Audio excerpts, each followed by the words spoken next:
চশমা museum, a house of world class, জলট্যাক মোড়, বহরমপুর মডার্ন হোটেলের সামনে।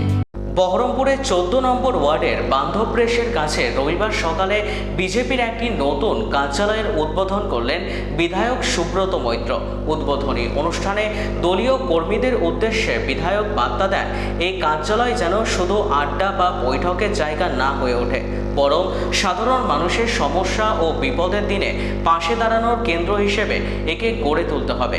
এলাকার মানুষের পাশে থেকে তাদের সমস্যার সমাধানের যথাসম্ভব উদ্যোগী হওয়ার আহ্বান জানান তিনি।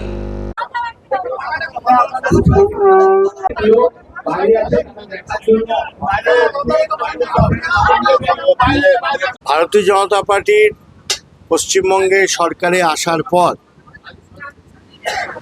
আমাদের এই 14 নম্বর ওয়ার্ডে একজন ভারতীয় জনতা পার্টির গুণগ্রাহী, উনি স্বেচ্ছায় ঘরটি দিয়েছেন যাতে এই এলাকার মানুষের কোনো প্রয়োজন, কোনো বিপদ এবং কোনো খবরাখবরের জন্য আমাদের এখানকার কর্মীদের মাধ্যমে যাতে নিষ্পত্তি হয় তার চেষ্টার জন্য যিনি এই ওনার নিজের জায়গা ছেড়ে দিয়েছেন, আমাদের শ্যামাপ্রসাদ মুখোপাধ্যায়, আমাদের ভারত মাতা, আমাদের মাননীয় মুখ্যমন্ত্রী শুভেন্দু অধিকারী, আমাদের যশস্বী প্রধানমন্ত্রী নরেন্দ্র মোদীজি এবং আমাদের সবার প্রিয় সভাপতি শ্রমিক ভট্টাচার্যের এই যে আমরা ছবি লাগিয়ে আমরা এই অফিস থেকে আজ থেকেই শুরু করব মানুষের কথা শোনা, এবং আমাদের পক্ষে যতটা সম্ভব আমাদের কর্মীরা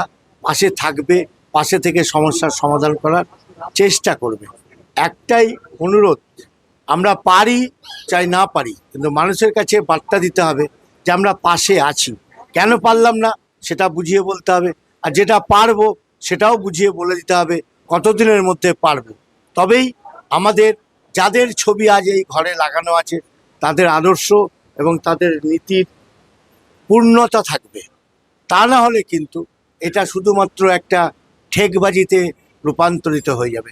সেই এখানকার কর্মীদের কাছে আমার অনুরোধ, যাতে ঠেকবাজিতে রূপান্তরিত না হয় সত্যি যদি আমরা প্রতিদিন অন্ততপক্ষে 10টা 15টা 20টা মানুষেরও কথা শোনার জন্য বসি এবং তার সমাধানের জন্য এগাই, তবেই এর সার্থকতা লাভ করবে। এই পার্টি অফিস উদ্দেশ্য হচ্ছে উদ্বোধনের উদ্দেশ্য একটাই, মানুষের সব রকম পরিষেবা দেওয়ার জন্য এই অফিসটা, কার্যালয়, পার্টি অফিস ঠিক বলবো না, কার্যালয়, এটাকেই ওই জন্য মানুষকে পরিষেবা সবসময় দেওয়ার জন্য আমরা এই কার্যালয় উদ্বোধন করছি। আমরা এমএলএর সমস্ত কাজ, এমনকি আমাদের পৌরসভা যেসব কাজকর্ম আছে সেগুলোকে মানুষের কাছে পৌঁছে দেওয়ার জন্য এই কার্যালয়।